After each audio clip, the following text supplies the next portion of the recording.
आउ सात भौणी को एबे सेटारे परिदृष्ट सप्तमातृका मूर्ति सहित समान करा जाई पारे।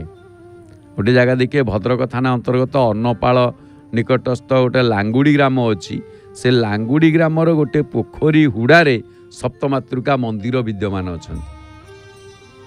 तेणु स्थानीय बासिंदा माने मूर्तिंकर भयंकर मूर्ति देखी से मानकु जमक सात भौणी बोली कहती। से कहती ये जमक सात भौणी। तेबे प्राचीन मंदिरटी जदिओ नष्ट हो जाइछि तेबे तांकु जमक सात भौणी सप्तमातृका को जमक सात भौणी ना रे मध्य सेठी पूजा करा जाउछि।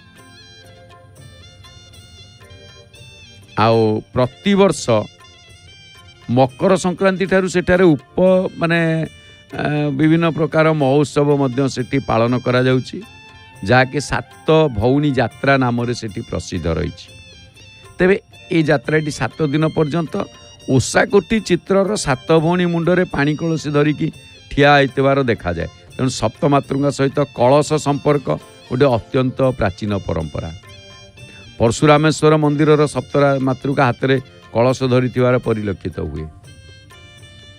तेणु अनुमान करा जाए सात भौणी को पानी कलश सप्तमातृका परंपरार प्रभाव बोली धरा जाई पारे। सेथिबे आपण देखिबे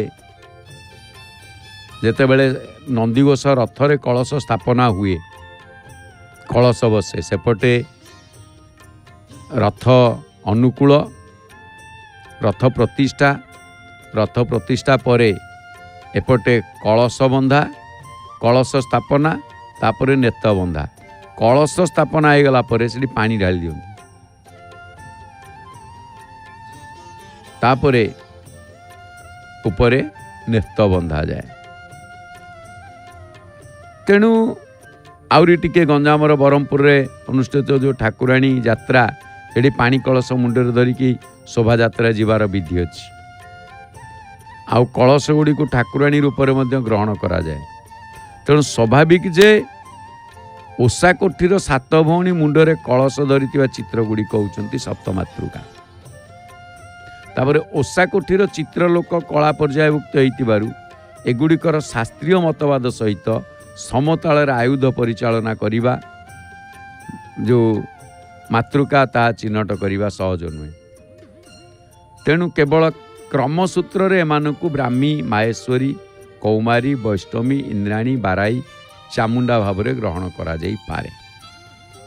भक्त दर्शन करिकी माँ को दर्शन करी मुंडरे टिके हाथ मारी तो कान मूले हाथ मारिले कौन ना कान रे गंगा।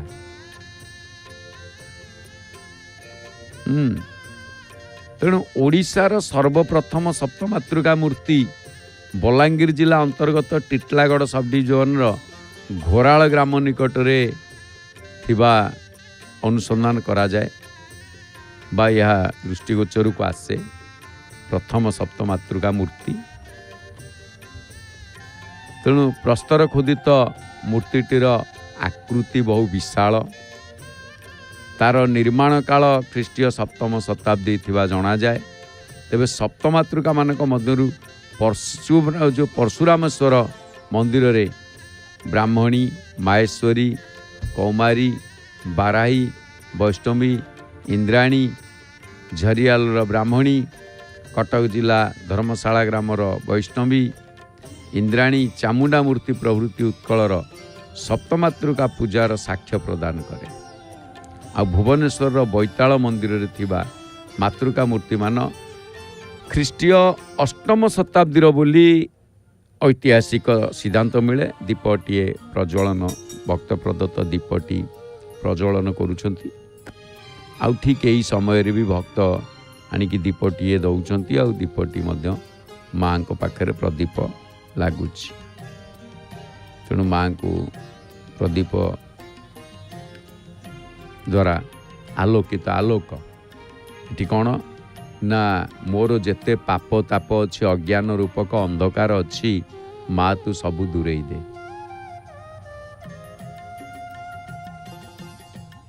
तेणु